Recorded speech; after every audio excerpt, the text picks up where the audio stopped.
İkinci oturumunun online kısmına geçiyoruz.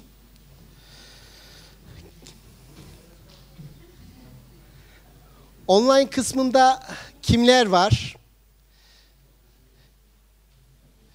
Öncelikle Zeynep Zelan, Türkiye Cumhuriyeti İletişim Başkanlığı uzmanı, yeni medya haberciliği konusunda size bilgi verecek. Zeynep Zelan, bakalım. Evet.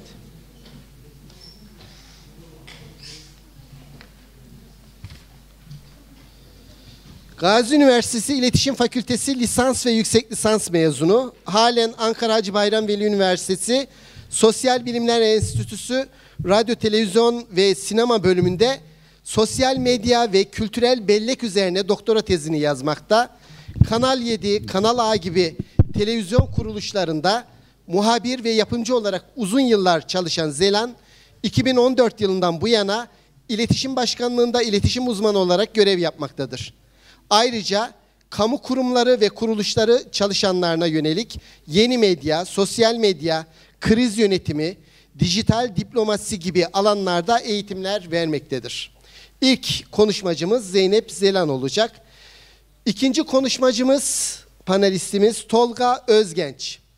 Anadolu Ajansı Asya Kafkasya Bölge Müdürü. Tolga Özgenç haber ajanslarında dış habercilik konusu üzerinde duracak. Hazır mıyız? Hazırız. Zeynep Hocam duyabiliyor musunuz bizi? Evet hocam, duyuyorum. Tamam. Sizi tanıttık Zeynep Hocam. Evet. Hazırsak eğer sunumunuzu yapabilirsiniz hocam. Hocam merhaba, Türkiye'den selamlar herkese. Bizim için çok heyecan verici bir panel gerçekleşiyor. Bundan dolayı Manas Üniversitesi'nin düzenlemiş olduğu bu panelden dolayı Sayın Rektörümüz Alparslan Ceylan hocamıza ve Sezai Türk hocamıza çok teşekkür ediyorum. Gerçekten iki ülke için çok kıymetli bir panel. Katılımcıların konuşmaları da çok kıymetli. YouTube kanalında yayınlanıyor olması da ve hızlı bir şekilde yüklenip yayınlanıyor olması da çok önemli. Bu vesileyle ayrıca Manas Üniversitesi İletişim Fakültesi öğrencilerini de tebrik etmek istiyorum ben. Başarılarını Türkiye'den de duyuyoruz. Gerçekten çok güzel işlere imza atıyorlar genç yaşlarında. İnşallah ileriki zamanlarda da çok güzel çalışmalarını yine duyarız. Onların da başarılarının devamını diliyorum. Bugün sizlere yeni medya haberciliğinden biraz bahsetmek istiyorum. Ancak öncelikle yeni medya kavramı üzerine biraz konuşmak istiyorum. Yeni medya birçok kişinin bildiğinin aksine aslında sadece sosyal medya değil, genelde sadece sanki iki aynı kavram gibi düşünülse de aslında sosyal medyayı da içine alan çok daha geniş, çok daha kapsamlı bir kavram yeni medya. Eğer bir medya bilgisayar temelli ve internet ve mobil teknolojiler tabanlıysa yeni medya olarak kabul ediliyor bugün. Zamandan ve mekandan bağımsız bir şekilde, interaktif bir şekilde yayın yapılabilen medya ortamıdır. Ve günümüzde hangi gelişmişlik düzeyine sahip olursa olsun bütün ülkeler bu yeni medya dünyasının bir parçası haline gelmiştir günümüzde. Tabii burada yeni medyadan kastımız sadece sosyal medya ve mobil uygulamalar değil dedik. Eğer bir iletişim aracı daha kolay, daha hızlı ve şeffafsa yeni medyadır.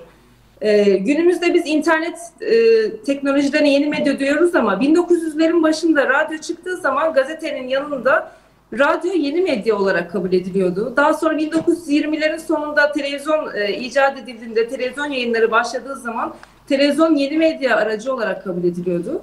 Bugün de elimizde şu an kullandığımız teknolojiler, internet teknolojileri ve sosyal medya teknolojileri, dijital teknolojiler yeni medya olarak kabul ediliyor. Ancak ileriki dönemde Metaverse ve yapay zeka teknolojileri geliştikçe belki bugün bildiğimiz sosyal medya ve internette tarihe karışacak diye de söyleniyor. Belki o zaman daha farklı medya araçlarını biz yeni medya diyeceğiz ve internet eski medya olarak kabul edilecek. Bunu da ilerleyen zamanlarda göreceğiz. Yeni medyanın özelliklerinden biraz bahsetmek istiyorum. Haberciliğe de dokunan kısmı.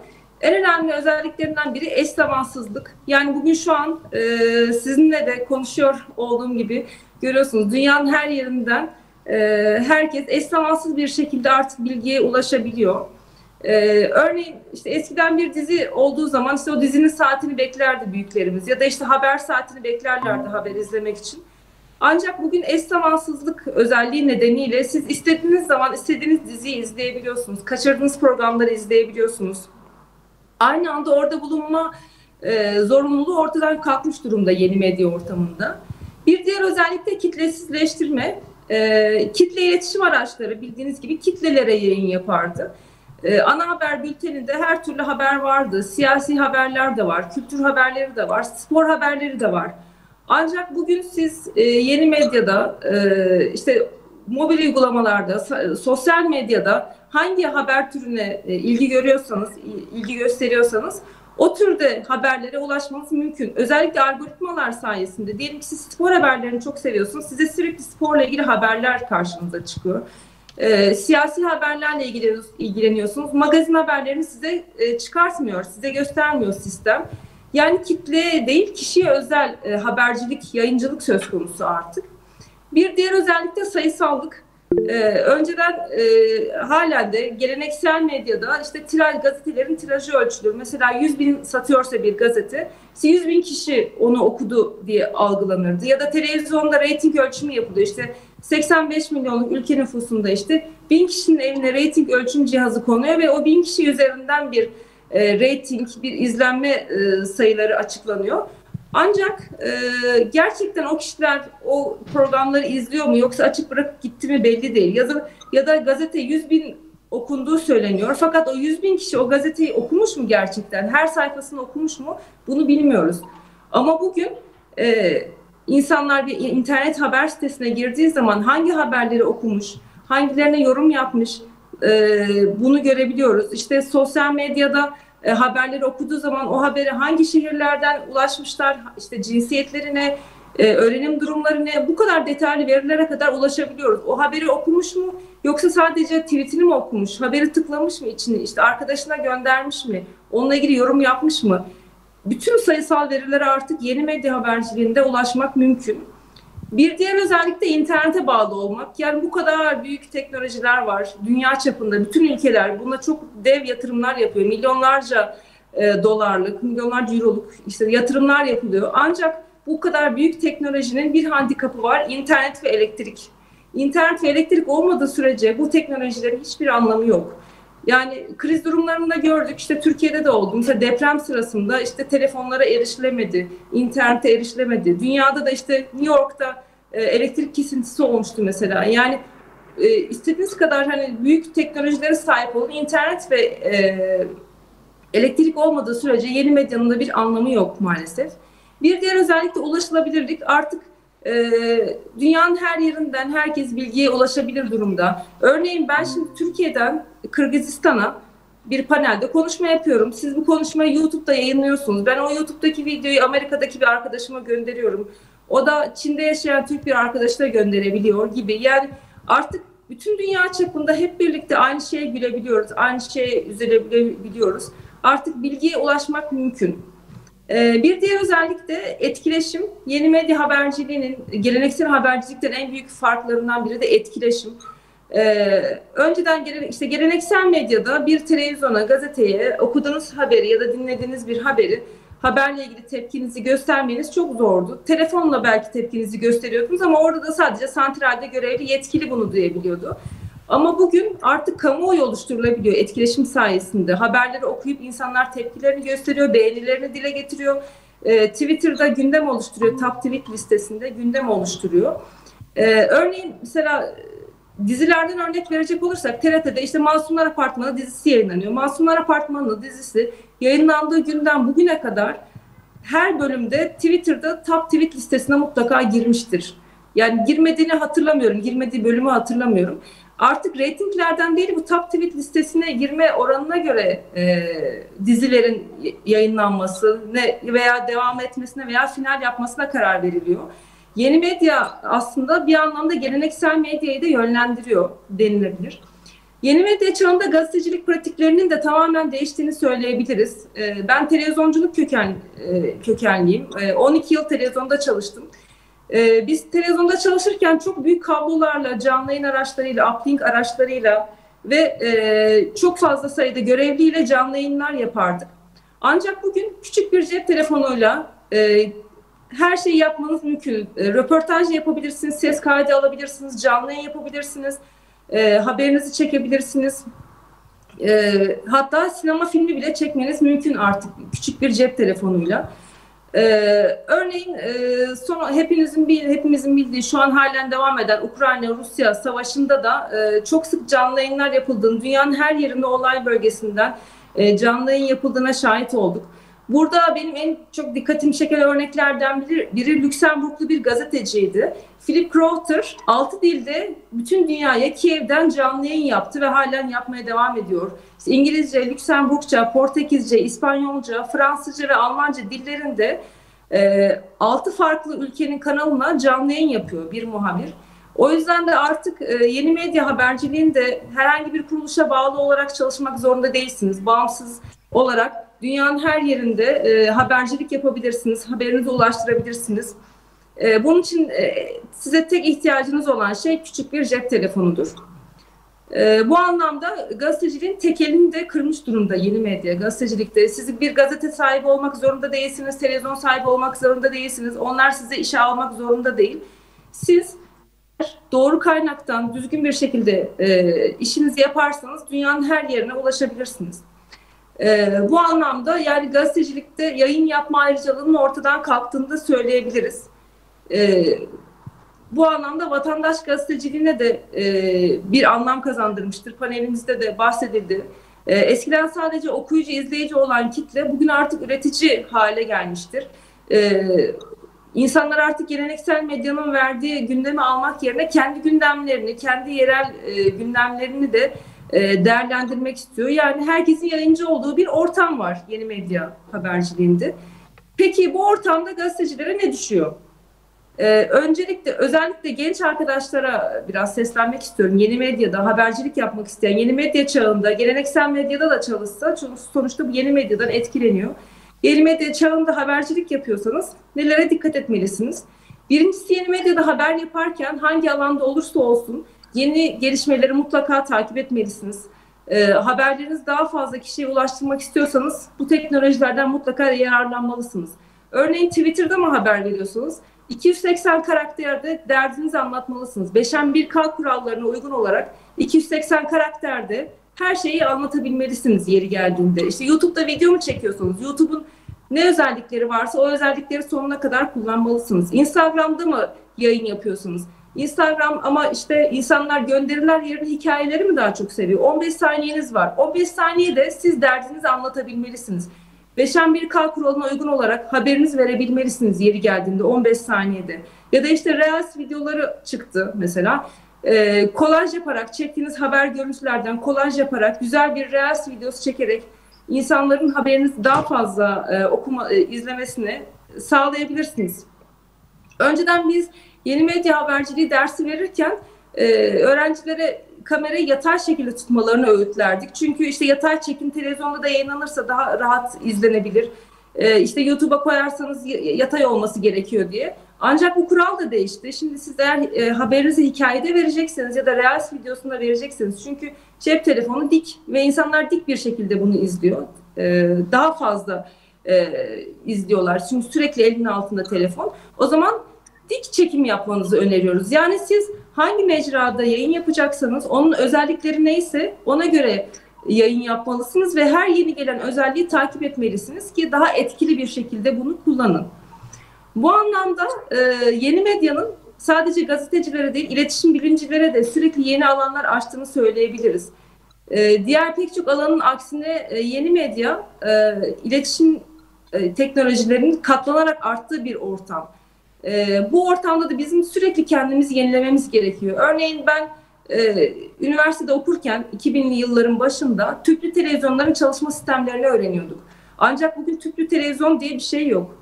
O zaman da sosyal medya yoktu mesela. Biz sosyal medyayı hep birlikte öğrendik. İletişim bilimciler hep birlikte bunun ne olduğuna karar verdik. Şimdi Metaverse'den bahsediliyor, yapay zekadan bahsediliyor. Bu konuda da mesela şu an çok fazla kaynak yok.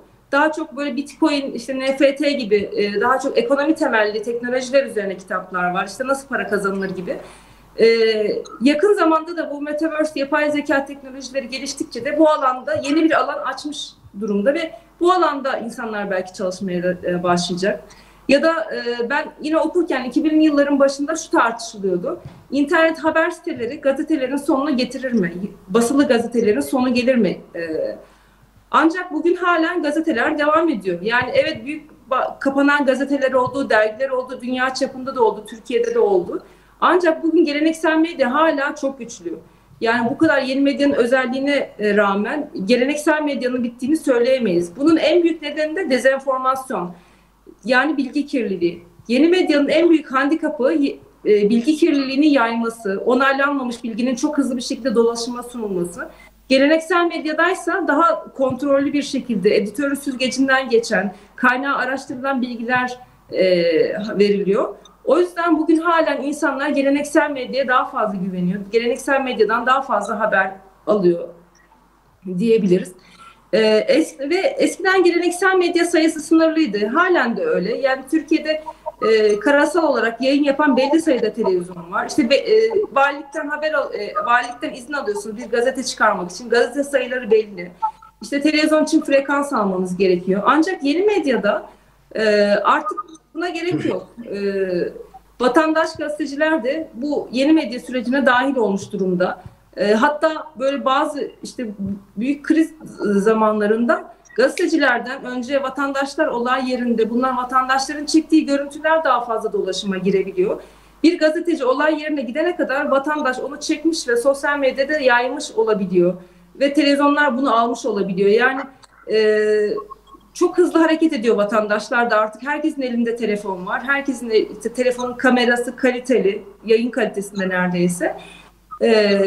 O yüzden haberciler vatandaşlardan da hızlı hareket etmek durumunda. Ancak tabii bu kadar hızlı olacağım derken de işte az önce bahsettiğim gibi dezenformasyona dikkat edilmesi gerekiyor. O yüzden de günümüzde yeni medya haberciliğinde gazetecilerin tek rakibi diğer yayıncılar değil, aynı zamanda vatandaş gazetecilerdir. O yüzden artık sizin rakipleriniz işte yüzlerce haber sitesi değil, binlerce vatandaş da. Rekabet artmış durumda.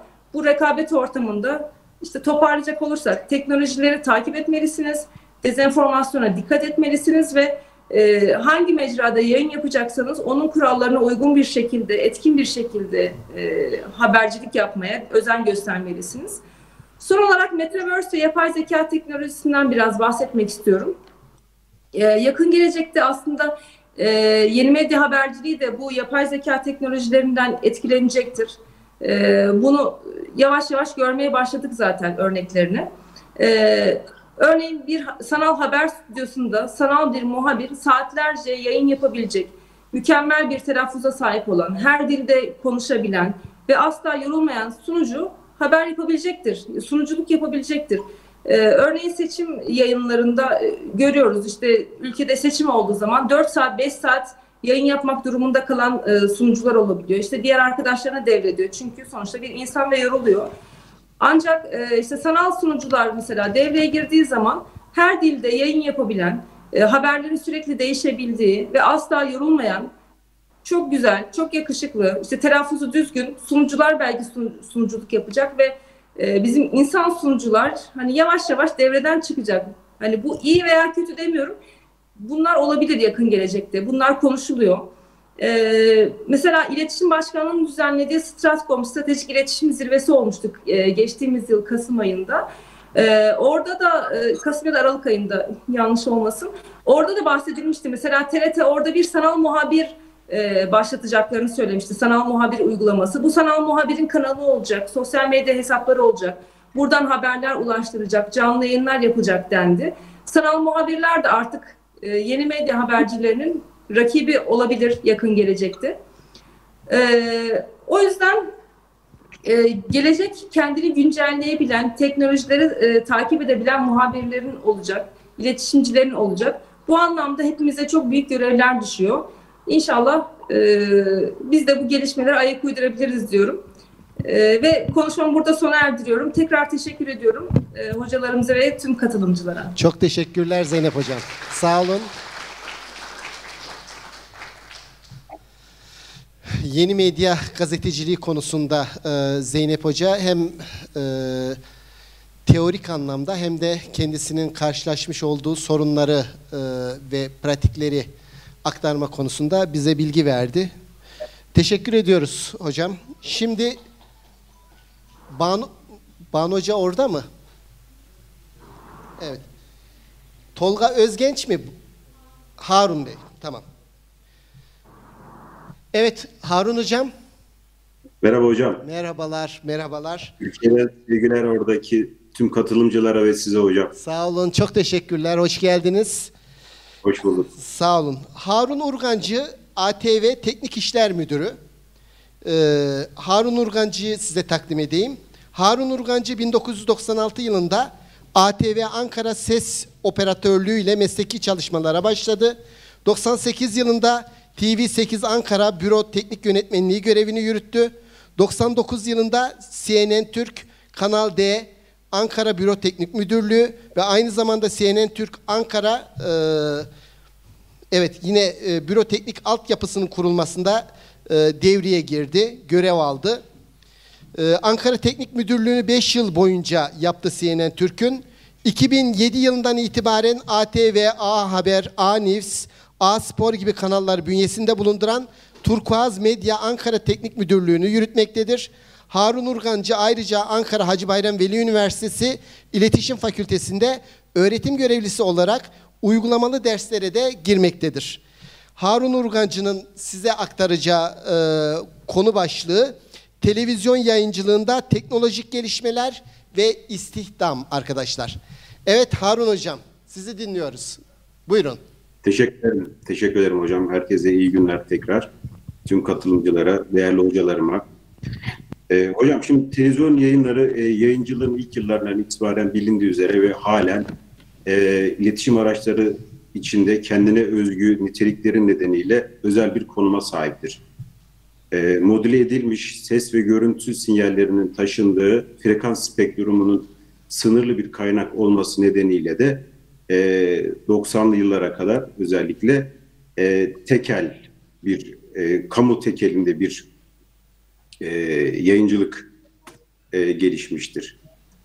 Televizyon yayıncılığı endüstrisindeki dünyada yaşanan değişim asıl hocam 1980'li yıllardan sonra etkisini göstermiştir.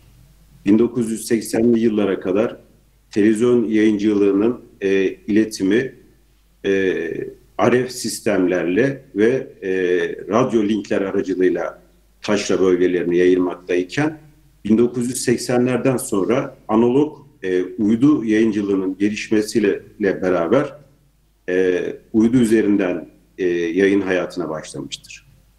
Tabii bu analog yayıncılık döneminde o 80'lerden 90'lı yılların ortasına kadar hatta başlarına kadar bu frekans spektrumu dediğimiz kapasite probleminden dolayı hocam yaklaşık bir ulusal televizyon yayın yapabilmek için 30 MHz'lik kapasite ihtiyaç duyuyoruz. Tabii bu kapasite probleminden dolayı da yine biraz önce söylediğim gibi televizyon yayıncılığı kamu tekelindeydi. Yani Türkiye'den bahsedersek bunu frekans spektrumundaki bu alanı TRT değerlendiriyordu. 90'lardan sonra hocam uydu haberleşme alanında devrim diyebileceğimiz teknolojik gelişmeler meydana geldi. Sayısal teknoloji ve telekomünikasyon teknolojilerinin yakınlaşması ile hocam frekans spektrumunu daha etkin kullanır hale geldik. Yaklaşık biraz önce bahsettiğim analog bir televizyon yayını için 30 MHz'lik kapasite hocam 3 MHz seviyelerine geriledi sayısal yayıncılıkla beraber. Yani bu da 10 tane prime time televizyon kanalının yayın yapabilmesi anlamına geliyordu. 90'ların sonunda. 1996 yılında hız kazanan bu gelişmeler 1999 yılında Avrupa'da ve ülkemizde, Türkiye'de tüm televizyon kanallarının sayısal yayıncılığa dönüşümünü sağlamıştır. Yani bizler de hocam 2000'li yıllara geldiğimizde artık tüm yayın iletimini sayısal uydu vasıtasıyla sağlamış duruma geldik. Bu gelişmeler ile ulusal sınırlar tamamen ortadan kalkmıştır. Dağıtım teknolojileri gelişmiştir. Yani verici kullanma oranları da yavaş yavaş azalmaya başlamıştır. Ve yeni dağıtım yöntemlerini doğurmuştur. Şifreli ve şifresiz paralı yayınlar yayıncılığın ekonomik temellerini değiştirmiş, daha önceleri kamusal mal olan televizyon yayıncılığı artık özel mala doğru dönüşmeye başlamıştır. Televizyon yayıncılığının 4 ana gelişim süreci vardır. Birinci dönem diyebileceğimiz 1950 ile 1980 yıllarını kapsayan eğitici ve günlük olarak zaman geçirici niteliklerinin olup olmadığının sorgulandığı dönemdir. Yani bir geri dönüş yok. Sadece izliyoruz ama alışkanlıklarımızdan ötürü, fakat bir etkileşimin olmadığı, hiç olmadığı bir dönem. İkinci dönem 1980 ile 1995 yıllarını kapsayan reklam ve popüler kültüre yönelik yayınların ön planda olduğu dönemdir. Üçüncü dönem 1995 ve 2010 yılını kapsayan internet üzerinden televizyon yayıncılığının başladığı tarihlerdir. Ve dördüncü dönem 2010 yılından sonra halen şu anda içinde olduğumuz dönemi kapsayan dönemdir.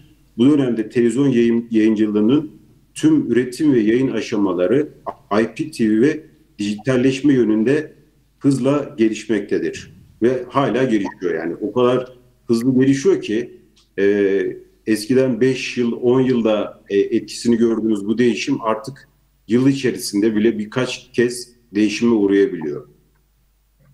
Türkiye'de internet kullanma oranı %85'ler seviyesine gelmiş durumdadır. İnternette en çok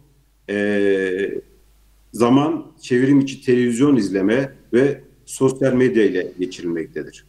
Bu nedenle TV kanallarının dijital televizyon markası oluşturması gelecekte markasını korumak için mutlak hale gelecektir. Sanayi 4.0'ın ana üretim mantığı IP ve IT yatırımların artırılarak otomasyon sistemlerinin çok daha efektif olarak kullanılmasıyla insan faktörünün daha da azaltılması olarak amaçlanmaktadır.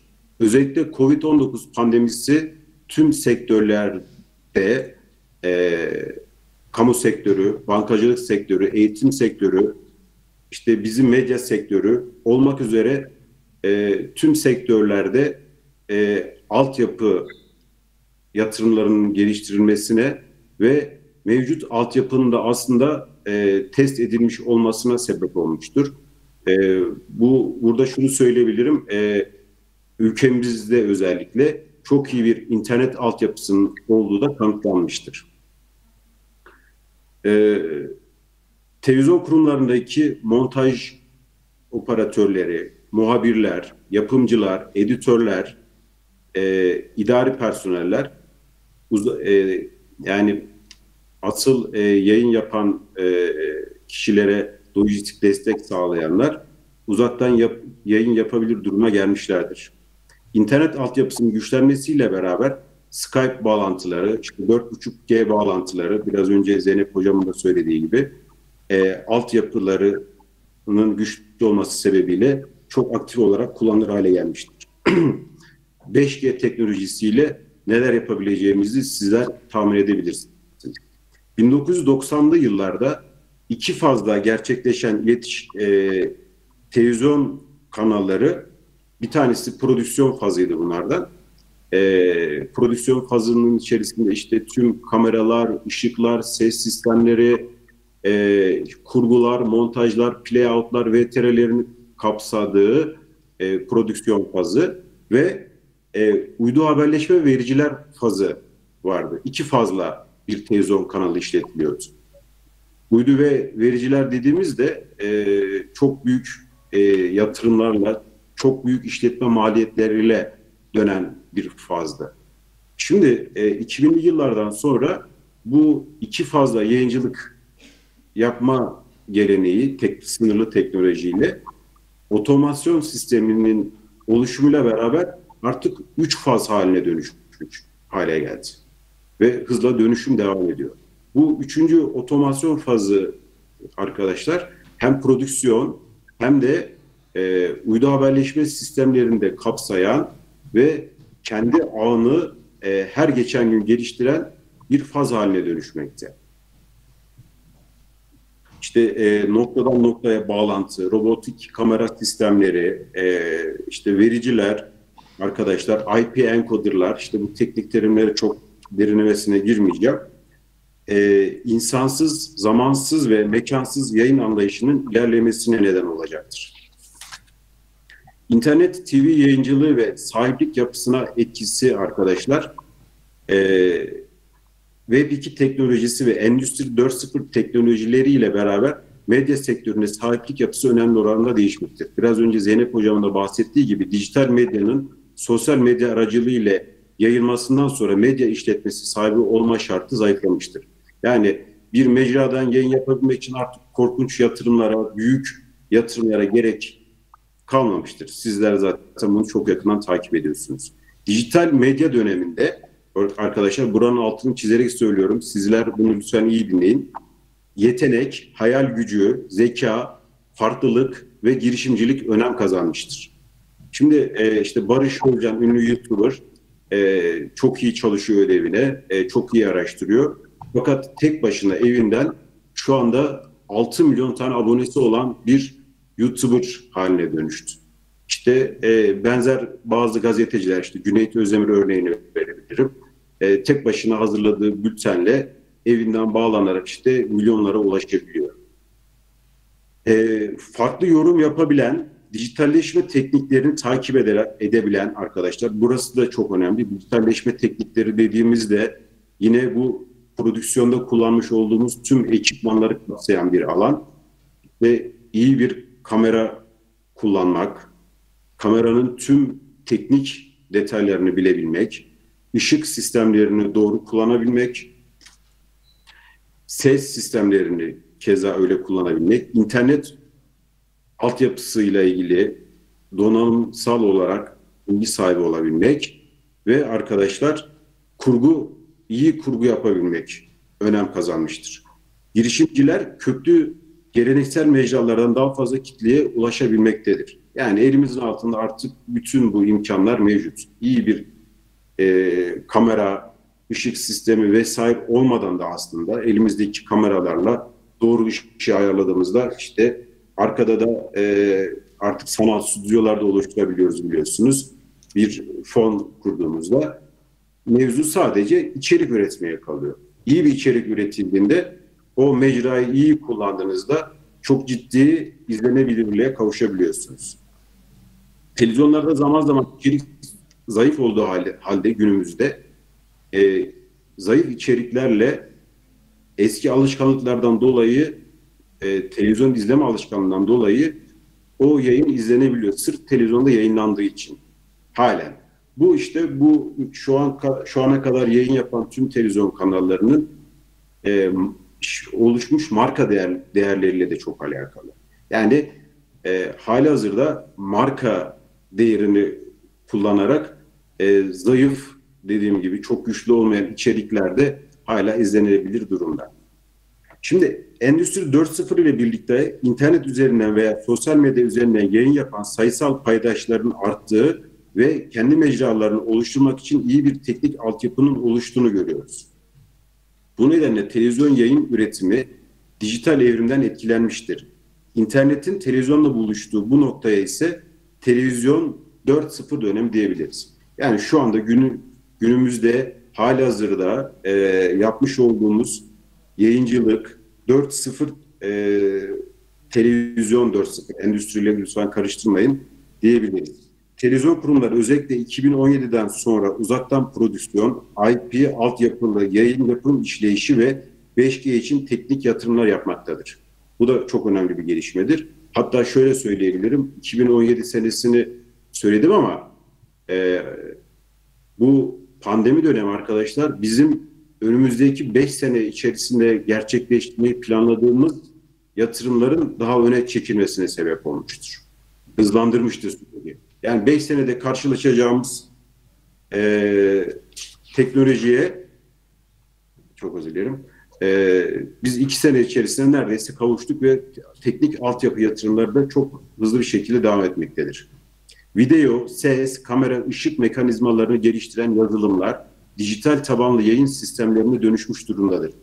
Programlar evden yapılmasına rağmen stüdyo ortamı ekrana yansıtılabilmekte, mekansız yayınlar için program sunucularına evlerinde küçük stüdyolar oluşturulabilmektedir. Pandeminin ilk çıktığı zamanlarda hatırlarsanız bazı televizyon kanalları ana haber bültenlerini prime time televizyonlar ve tematik televizyonlar hepsinden de bahsediyorum. Evlerinde oluşturulan küçük stüdyolarda sundular bir dönem. Yayıncılık sektöründe özel yapay zekanın oluşturulmasını ve uygulamasını önümüzdeki dönemde test ediyor olacağız bununla paralel. Şimdi bu Web 1, Web 2 ve Web 3 döneminden çok kısaca bahsedeceğim arkadaşlar. Web 1 dönemi dediğimiz etkileşimin olmadığı pasif dönem. Çok kısa geçiyorum, aklınıza kalsın diye söylüyorum. Web 2 dönemi izleyicilerin interaktif olduğu, etkileşimin pasiften aktife döndüğü dönem.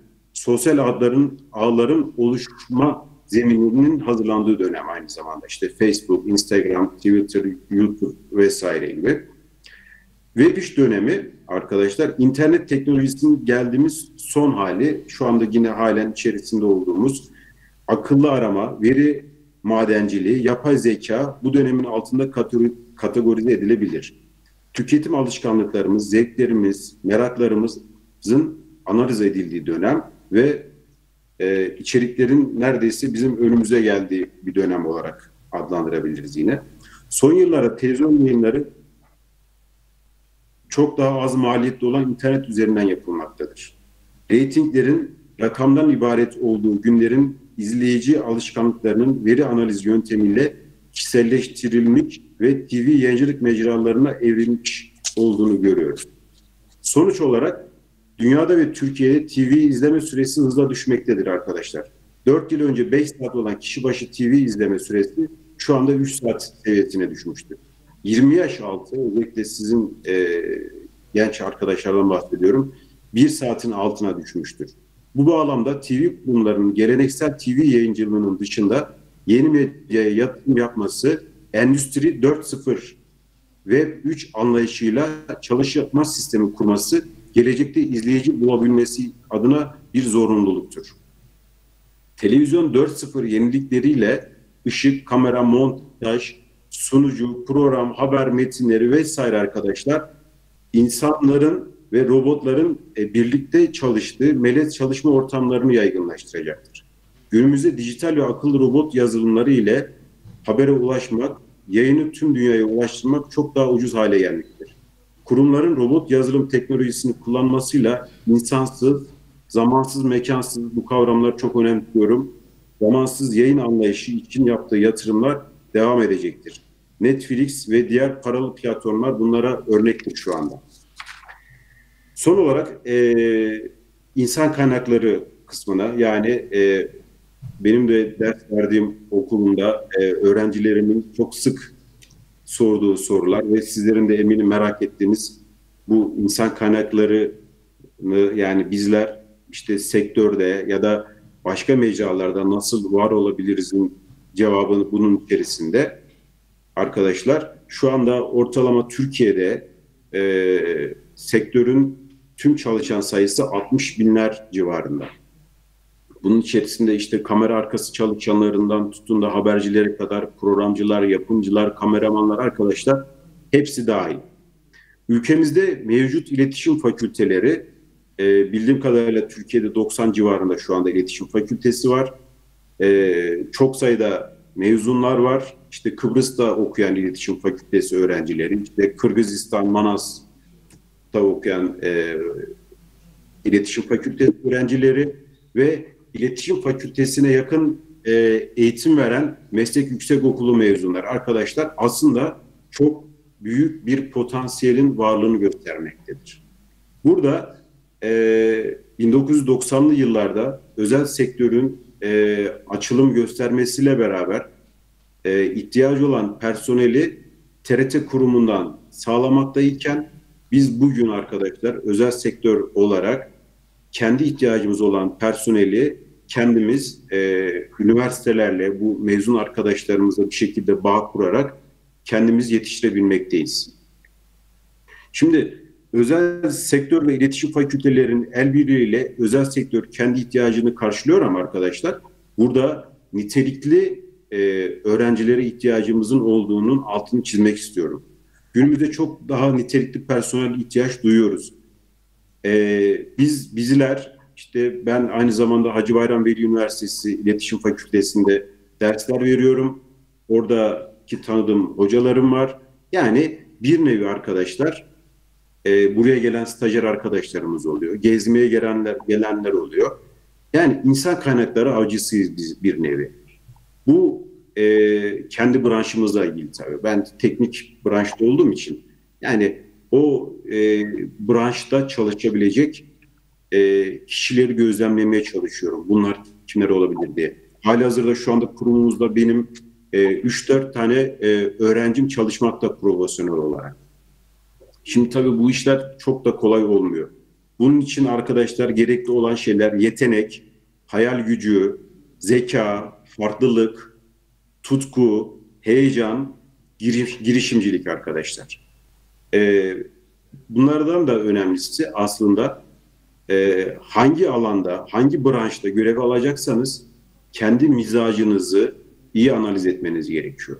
Eğer bu analizi kendiniz yapamıyorsanız hocalarınızdan, ne bileyim çalıştığınız kurumlardaki yöneticilerinizden, arkadaşlarınızdan, ailenizden de destek alabilirsiniz. Bu yaptığınız işi arkadaşlar gerçek anlamda çok sevmeniz gerekiyor. Medya sektöründe, televizyonculuk sektöründe özellikle sevmeniz lazım. Ben yaklaşık 26-27 yıldır bu işi yapıyorum. Ben halen sabahları işe gelirken heyecanlanıyorum. İşimi severek yapıyorum.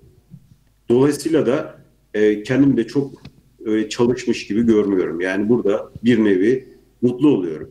Sizlerin de inşallah ileride böyle bu duygularla çalışmanızı isterim. Fakat öncesinde kendinizi iyi analiz edin ve kendinizi doğru yönlendirin arkadaşlar. Şimdi medya sektörünün daralmasından bahsediyoruz. Evet, bu bütün teknolojik gelişmeler bizim medya sektöründe çok insan gücünü azaltacak gelişmeler. Fakat bir taraftan da baktığımız zaman işte tüm kamu kurumlarında arkadaşlar işte siyasi partiler dahil olmak üzere her yer kendi medya merkezini oluşturuyor bir taraftan da. Yani bir taraftan da aslında çalışacağımız alanlar çok fazla genişliyor. Fakat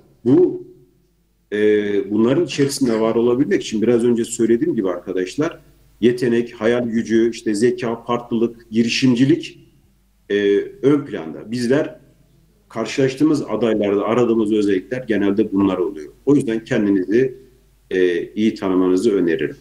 Evet. Teşekkür ederim. Çok teşekkürler Harun Hocam.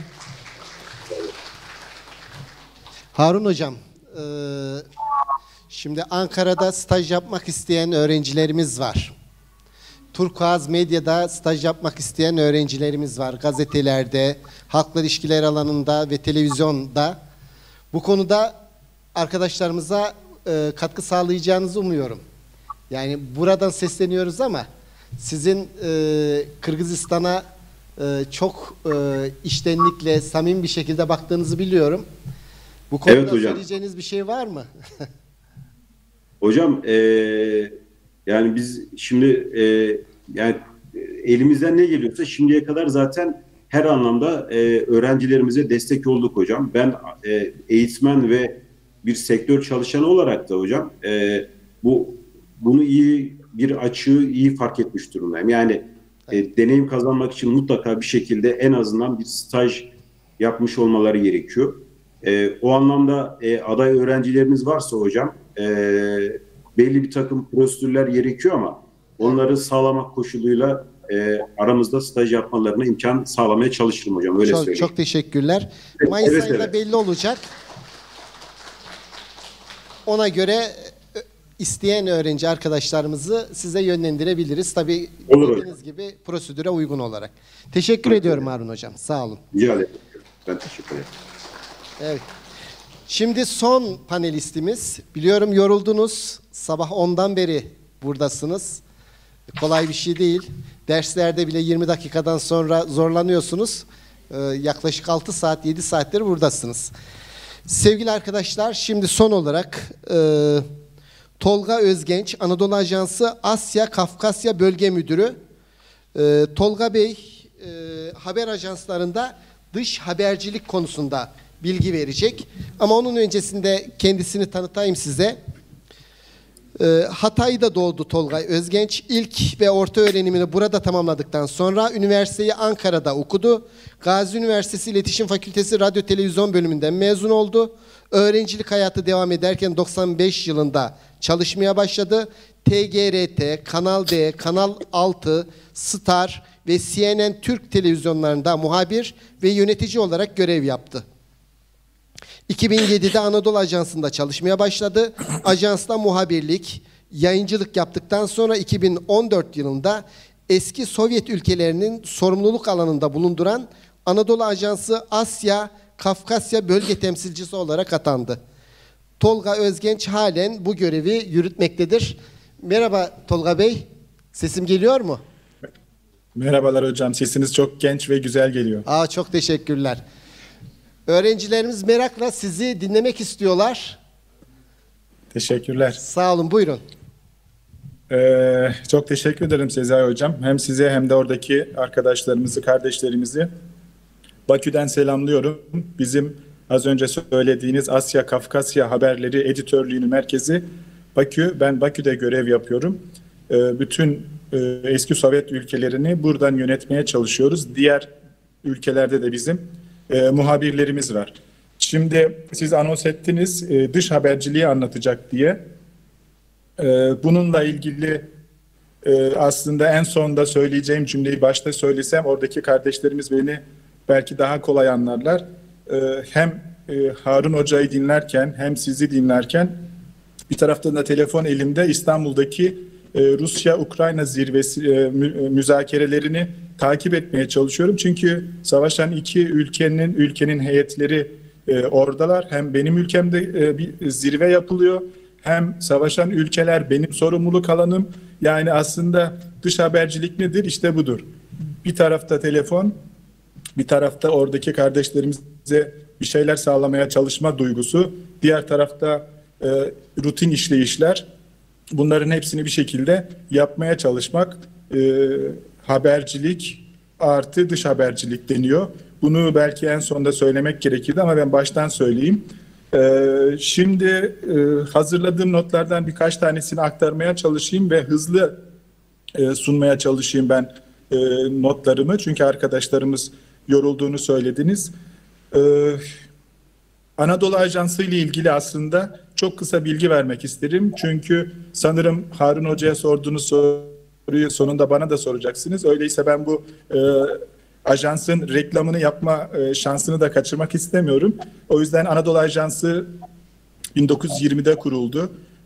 Kurtuluş Savaşı'nda Türk milletinin sesini dünyaya duyurmak, haksızlığa uğradığını bütün dünyaya duyurmak ve kayıtlara geçirmek amacıyla kurulan bir Anadolu Ajansı'ndan bahsediyoruz. 100 seneyi aşkın bir kurum ve bu kurum doğal olarak ki biraz sonra açacağız biz bu konuları, doğal olarak ki Türk devletinden ve Türk milletinden yana.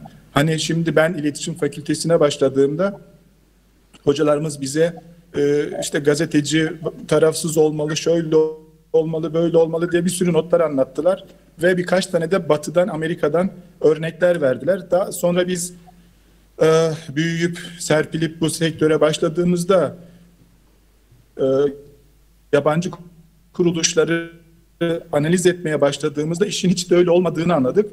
Ve o basın kuruluşları da kendi çıkarları ve kendi lehlerine taraflı olduklarını çok açık bir şekilde buradan kardeşlerime söyleyebilirim. Anadolu Ajansı da Türk devletinden, Türk milletinden ve Türkiye'ye yakın ülkelerden yana tavır almak zorunda. Biz bunu böyle anlatıyoruz. Tabii ki bu düşünceler ve bu hareket tarzı bizim habercilik etik kurallarına, habercilik kurallarına aykırı gelmeyecek şekilde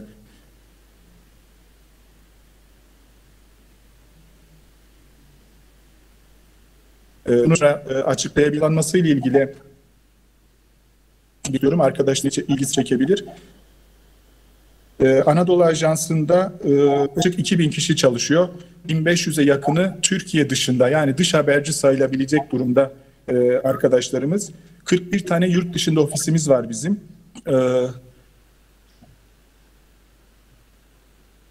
Bu ofisler yabancı ülkelerin vatandaşları, her dilden, her dinden, her ırktan, her renkten insanlar Anadolu Ajansı'nda çalışıyorlar. Anadolu Ajansı aynı zamanda 12 dilde yayın yapıyor. Bu demektir ki sizin sunum sonunda soracağınız konulardan bir tanesi, bizim Kırgızca bilene de Rusça bilene de ihtiyacımız var. Ama bunun yanı sıra Türkçe de bilmesi gerekiyor bu arkadaşlarımızın. Artı habercilik refleksine sahip olmaları gerekiyor. Yani sanırım İletişim Fakültesi öğrencileri şimdi oradalar. Arkadaşlarımız kendilerine plan yapıp 4 yıl sonrası için bir hedef belirleyebilirler. Eğer Anadolu Ajansı'nda çalışmak istiyorlarsa bu kriterleri en azından güçlendirmeye çalışmalarını ben abileri olarak tavsiye ederim kendilerine. Şimdi bizim dış haber yayın yapılanmamız şöyle. Bizim merkezimiz Ankara'da.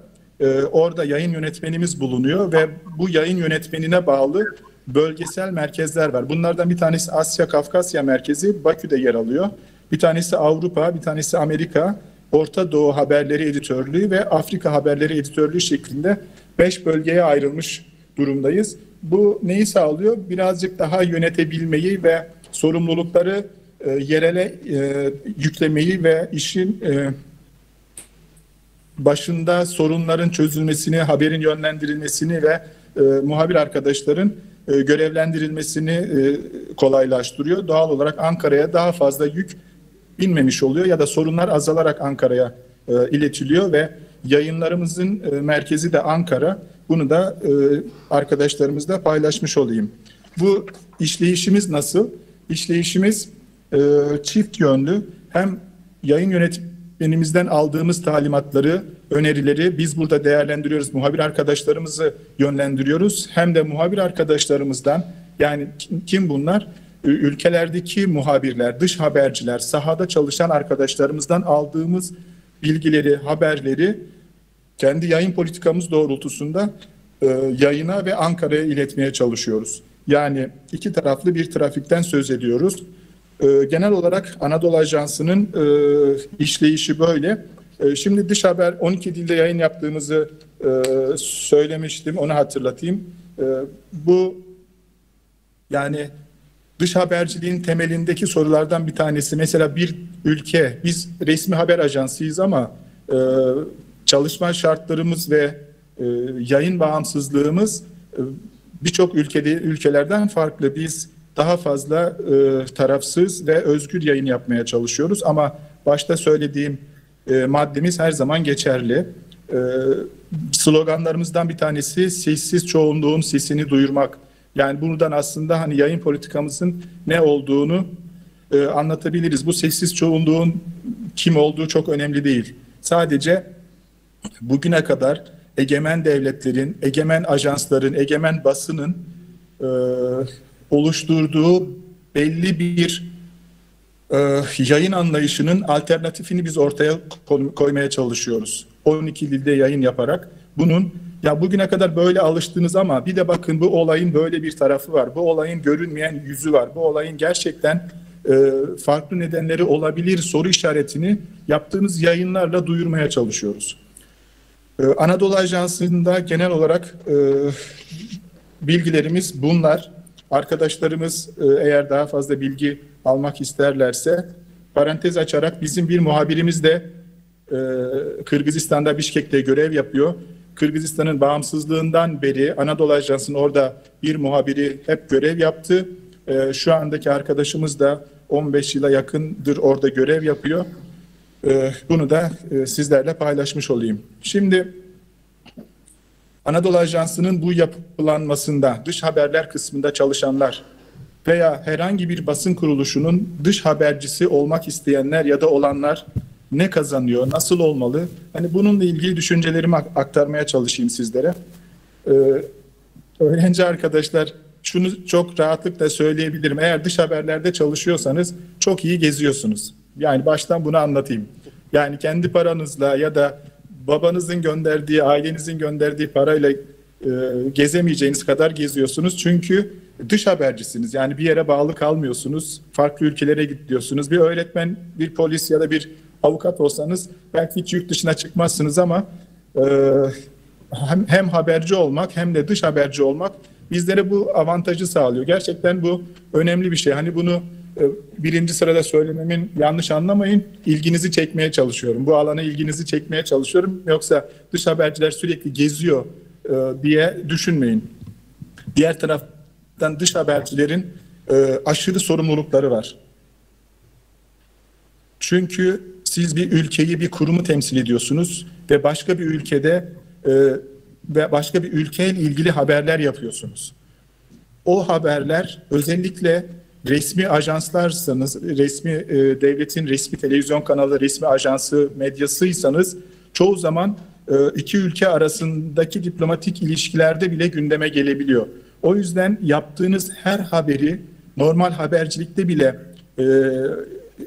karşılıklı en az iki kaynaktan check etme varken dış diplomasi haberciliğinde, dış habercilikte bunu daha fazla yapmamız gerekiyor.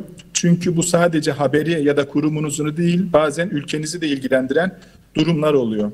Az önce Harun Hoca'nın anlattığı teknolojinin gelişmesiyle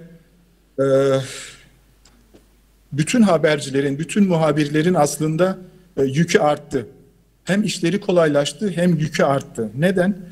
Çünkü artık şöyle bir örnekle anlatayım. Bizim Ukrayna'da 2 tane ekibimiz var. Bir tanesi 3 kişi, muhabir, kameraman ve foto muhabiri. Bunlar başka bir bölgede çalışıyorlar. Bir tanesi de tek başına çalışıyor.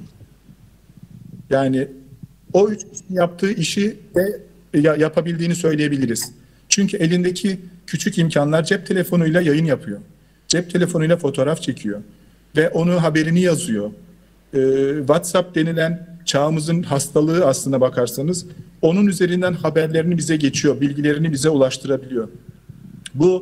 O teknoloji hem işimizi arttırdı hem de işimizi kolaylaştırdı. Yani bu alanda teknolojinin gelişmesiyle en fazla etkilenen alanlardan ya da mesleklerden bir tanesi habercilik. Teknoloji büyüdükçe dünya küçülüyor. Dünya neredeyse küresel bir köy haline geliyor. Böyle olduğu zaman da herkes, her ülke birbiriyle etkileşim haline girmek durumunda. Bu etkileşimin sebepleri ne? Mesela Japonya'da deprem olduğu zaman başka ülkeler etkileniyor. Ukrayna'da savaş çıktığı zaman başka ülkeler gıda konusunda, petrol konusunda, enerji konusunda etkilenebiliyor. Çünkü enerjinin geçtiği ülke. Rusya savaştığı için petrol fiyatları artıyor. Ekonomi bütün ülkelerin temeli olduğu için biz de bütün ülkeler birbirlerine etkileşim halinde oldukları için dış habercilerin buralarda görev yapması gerekiyor. Şimdi uzaktan yapılamaz mı? Evet, teknoloji gelişti, bu işler uzaktan takip edilebilir. Ama diplomasi, dış habercilerin haberciliğin gelişmesinin birinci nedeni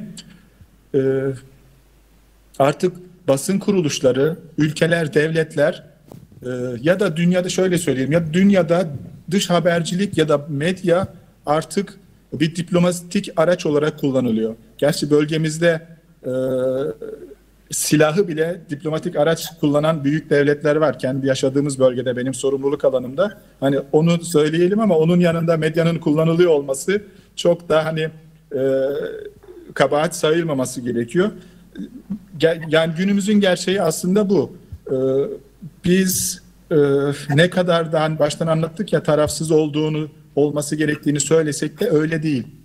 Bütün ülkelerin medyalarında bir bakın, muhalif gibi görünen ya da bağımsız gibi görünen medyalar bile emin olun arkasında bir destekleyen güç vardır. İşte medyanın son yıllarda bu hale gelmesinden sonra dış habercilik daha fazla etkili olmaya başladı. Basın organları daha fazla yatırım yapmaya, dış haberciler daha önemli hale gelmeye başladılar. Bu konuyu yani en azından başlık olarak da vermiş olayım. Şimdi bu kadar önemli sektörde çalışan dış haberciler nasıl olmalı? Dış haberciler, daha doğrusu haberci, klasik bir cümle vardır. Eminim oradaki hocalarımız da kullanmıştır. Haberciler her alanda bilgi sahibi olmalı ama bir alanda uzman olmalı. Şimdi dış habercilerin uzmanlığı dış haberler olmalı. Dış haberlerin içerisinde de kendisine bir uzmanlık alanı belirlemeli. Bununla ilgili bir konu gündeme geldiğinde o isim akla gelmeli. Bununla ilgili çalışmalar yapmalı. Tabii tırnak içinde söylüyorum, bu dönemde işlerin o kadar yoğun olduğu bir süreçte istihdam konusunu anlattı Harun Bey. İstihdamın azaldığı ya da nasıl anlatayım, zorlaştığı bir dönemde herkesin, çalışanların iş yükü de artıyor. Bunu bilmelisiniz. Çalışanların iş yükünün arttığı bir dönemde uzmanlıklar her zaman zorlaşır. Çünkü kendi alanınızda olmayan işlerle uğraşmak durumunda kalabilirsiniz. Başa dönecek olursak her alanda bilgi sahibi olmalıyız. Bir alanda uzman olmalıyız. Artı gelişen teknolojiyi yakından takip etmeliyiz. Ve onu kullanabilmeliyiz. Az önce örnek verdiğim ekibimizden bir tanesi tek başına çalışıyor. Bütün teknolojiyi kullanıyor ve canlı yayın yapıyor, anons çekiyor. Ya bunun artıları, teknolojinin artılarını deyim yerindeyse sonuna kadar kullanıyor. Bu da ajansa ne katıyor? Daha fazla masraf yapmadan daha işlerini kotarabiliyor. Onu söyleyelim. Bulunduğumuz ülkede ya da sorumluluk alanımızdaki ülkelerin siyasetini, ekonomisini, politikasını, yasalarını, kültürünü, yaşam biçimlerini, neye ayıp dediklerine, neye günah dediklerine, bunların hepsini bilmemiz gerekiyor. Onlar gibi hissetmemiz gerekiyor. Çünkü yazdığımız haberlerde eğer bir yanlış yapmak ya da olayı tam olarak aktarabilmemiz için bunları bilmemiz gerekiyor. Yani sorumluluk alanımızdaki ülkelerde uzmanlık alanlarını genişletmemiz gerekiyor.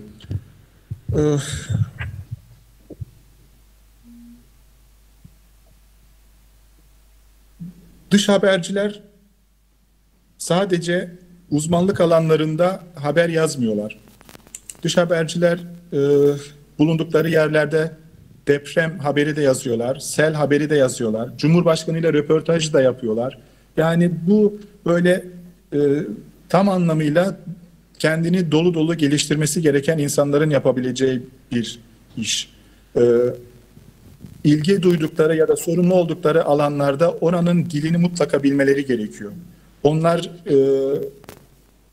dış haberciliğin kurulmasının nedenlerinden bir tanesi çeviri haberciliğin azalması demiştik ya.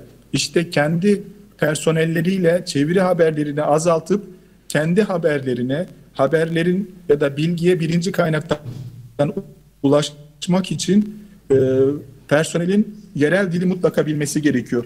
İşte bizim çalıştığımız yaklaşık 1500 serbest haberci yerel muhabir. O ülkelerde bulunan muhabirler. Biz tabii ki bunların güvenilir oluşlarını defalarca teyit ettik. Zaten haberci dediğiniz, haberci diyor biliyorsak biz birisine güvenilir olduğu için diyoruz. Bu arkadaşlarımızın yerel dillerinde haber üretip geçiyorlar Anadolu Ajansı'na.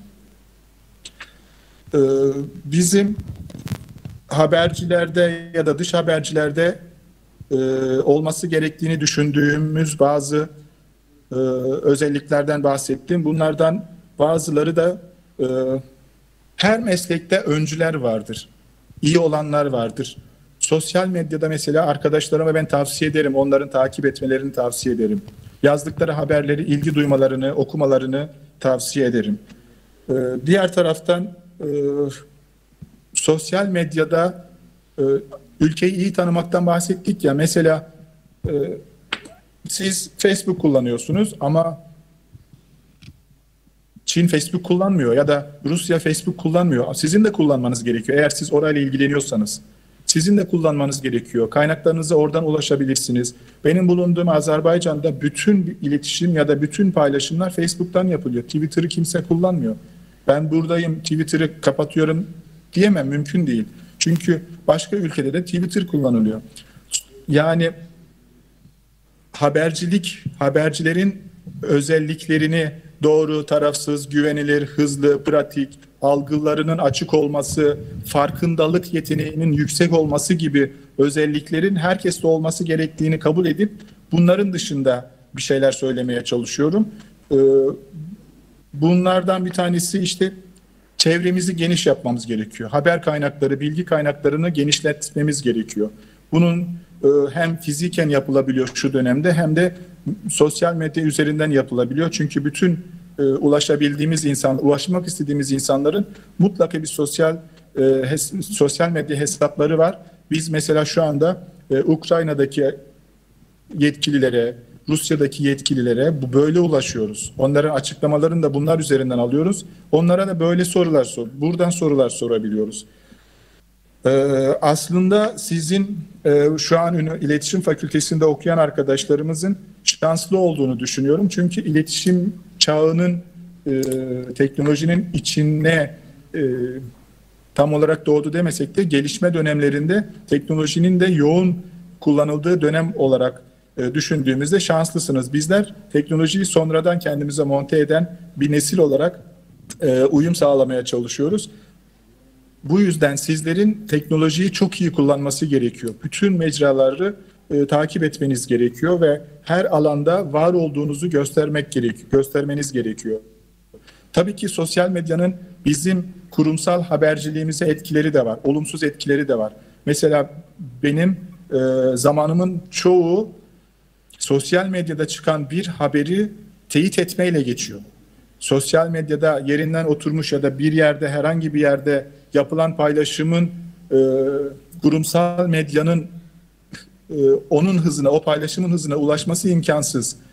Ama şimdi algı oluşturmak, kamuoyunu yönlendirmek gibi bir medyanın görevi var ya, sosyal medyada bunu kötü anlamda kullanan kişi ve gruplar da var. Bizim sosyal medyada çıkan her haberi teyit için, her haber olmasa da önemli gördüğümüz haberi teyit için bir zaman ayırmamız da gerekiyor. Bu bir anlamda kurumsal medyalar için olumsuz bir durum aslında. Çoğu bilgi de zaten yanlış çıkıyor ve sadece sizin zamanınızı çalmış oluyorlar. Genel olarak dış habercilikle ilgili kurumlarda olması gereken ve bu alanda çalışması gereken insanların taşıması gereken özellikleri anlatmaya çalıştım. Bunun dışında sizlerden gelebilecek sorular varsa bunları cevaplamaya hazırım Sezai Hocam. Sağ olun. Genel olarak söylemek istediğim ve çok yormadan anlatmak istediğim notlar bunlar. Arkadaşlarımızın sadece şunu söyleyebilirim. Ben de iletişim fakültesi mezunuyum. Fakülteye girdiğimdeki hayallerim ya da düşüncelerim çıktığımda farklıydı. Ben arkadaşlarımızın öğrenciyken de medya kuruluşlarına gidip gelmelerini tavsiye ederim. Siz sormadan söyleyeyim. Anadolu Ajansı'nın Haber Akademisi diye bir okulu var. Biz benim sorumlu olduğum Türk Cumhuriyetlerinden her sene oraya arkadaşlarımızı büyükelçiliklerimiz ve diğer Türk kurumlarının vasıtasıyla davet ediyoruz. Ben biliyorum Kırgızistan'dan da çok gelen var. Bu sene inşallah sizinle temasa geçelim. Sizin yönlendireceğiniz arkadaşlarımızla biz bu arkadaşlarımızı da oraya katmaya çalışalım. Çünkü hem öğrenci hem de çalışanları davet etmeye çalışıyoruz. Sezai Hocam, genel olarak arkadaşlara çok vermek istediğim mesajlar bunlar. Sağ olun. Çok teşekkür ediyorum. size. Sağ olun. Gerçekten aydınlatıcı bilgiler verdiniz.